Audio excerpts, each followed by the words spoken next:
Quero agora falar com os líderes a respeito da teologia prática de John Wesley, que teve influência, não influência para fazer, mas a influência sobre governos, nações, na medida em que não ignorava o fator determinante da modernidade, que foi o iluminismo. Gertrude Himmelfarb, aqui, ela considera que o movimento metodista foi um caminho para a modernidade, quer dizer, da parte da religião. Esse impacto do iluminismo que John Wesley não ignorou.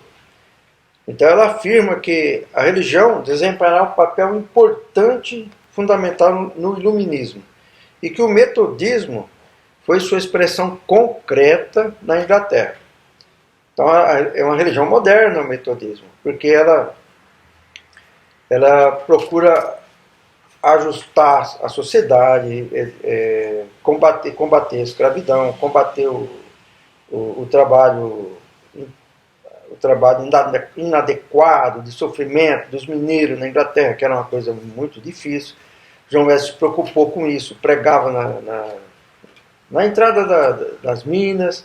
Então, isso deu ao metodismo esse caráter social, que os estudiosos, os filósofos, terminam reconhecendo que o metodismo foi um movimento religioso surgido na Inglaterra, na primeira metade do século XVIII, promovido pelos irmãos Wesley, mas sobretudo por aqueles dois ao qual o nome metodismo ficou indelevelmente associado, John Wesley.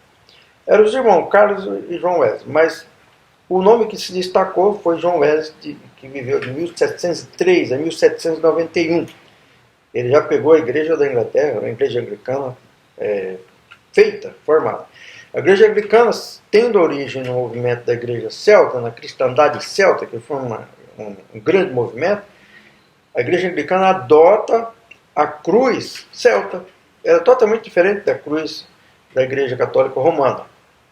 Ela tem uma origem celta. Isso mostra essa identidade celta no movimento anglicano. Em Portugal, você tem a estátua de José de Arimateia. Não é por acaso, é que o José de Arimateia evangelizou o celta. E os portugueses então fazem essa homenagem. Está lá a homenagem, a estátua do José de Arimateia. E foi no primeiro século quem levou o conhecimento do Evangelho para o povo celta, por ali. Não é? Depois vem o Patrick, que evangeliza a Irlanda, como tem no outro vídeo. Agora você vê aqui, ó, nesse livro, que é um livro que eu ganhei de presente do Ronan Franco Sorinho, um evangelista. Ele está na Igreja Quadrangular, me convidou até para uma reunião e tal. Então aqui mostra o estilo da teologia prática de John Wesley. Quer dizer, John Wesley vivia na Inglaterra de John Locke, que era um grande filósofo, que organizou a sociedade, ajudou a organizar a sociedade inglesa com seus ensinamentos, com seus tratados sobre finito, infinito, a existência das coisas, enfim, é uma bela literatura. O estilo da teologia prática de John Wesley está dentro dos princípios do iluminismo, que puxou pela razão. Então Wesley deu vazão à razão. Ele era um dos 4 pilares. Um deles era a razão. Então, por isso que ele era um teólogo completo. A teologia de John Wesley não se caracteriza por um princípio sistemático de forma como Paul Tillich, que empregou no seu método, e outro, Emil Brunner, no seu paradigma de correlação divino-humano. Não foi assim. A soteriologia de John Wesley, quer dizer, soter é salvação. O estudo da salvação de John Wesley tinha grandes implicações. Ele, então, passou a ensinar ao povo essa doutrina simples, mas concreta, prática, da vivência, e não de pensamentos etéreos, sofismático, ou sofístico, brilhante, muito bonito, mas que não tinha praticidade. o metodismo é uma religião da praticidade, de praticar, de viver, por obra, seja ela obra de caridade, seja ela as obras de oração, jejum, enfim, é uma religião que admite a prática, ou que incentiva a prática, não é verdade? Indo direto ao ponto, segundo aqui esse livro de teologia, ele fala aqui como John Wesley, o amor santo e a forma da graça.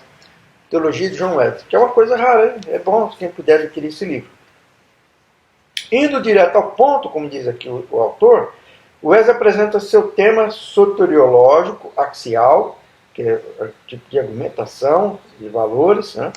No contexto de sua ordem da salvação, em que o tema encontra seus subsídios e sua contínua coerência. Contudo, é importante, antes de considerarmos em detalhe o elemento formal do tema axial da teologia prática de Wesley, indicar alguma coisa do gênero das muitas reflexões teológicas de Wesley, gênero esse que, na verdade, sugere a linha central escolhida por ele. Então, Wesley escolheu uma linha central para a reflexão. Ele tinha muita consideração sobre a questão do ethos, que é costumes. E isso envolve tradição. Quer dizer, quando entra o iluminismo, e havia uma crise terrível na Inglaterra, de miséria, fome, desemprego, todo esse tipo de coisa, a Igreja Metodista foi solidária para ajudar todo mundo. Então o metodismo foi recebido por uma parte dos estudiosos e filósofos com grande reserva e com muitas críticas, que se dirigiam às suas inconsistências teológicas, passando por uma alegada ausência de racionalidade, chegando até mesmo a ser acusado de servir aos poderosos e à dominação das classes trabalhadoras. Essa crítica não era uma crítica válida.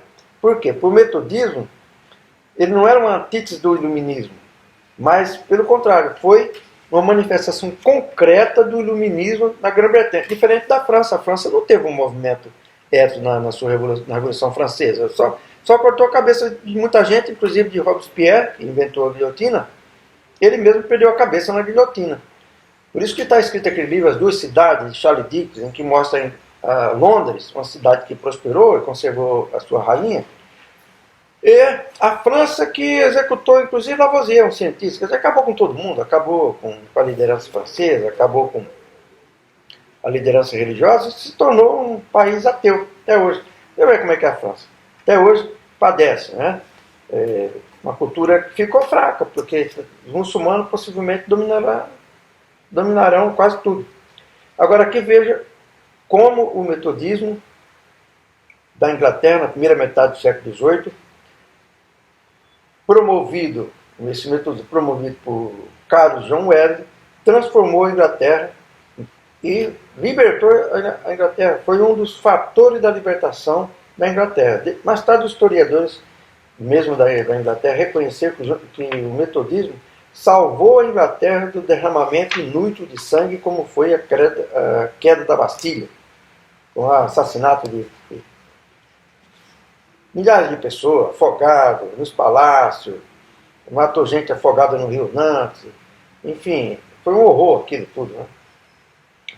Então o iluminismo, ele que lidou com o ethos, contou com o movimento metodista como um fator de conservação dos valores e também de restauração das pessoas desempregadas, as bebidas dominavam todas as festas, pessoas bêbadas.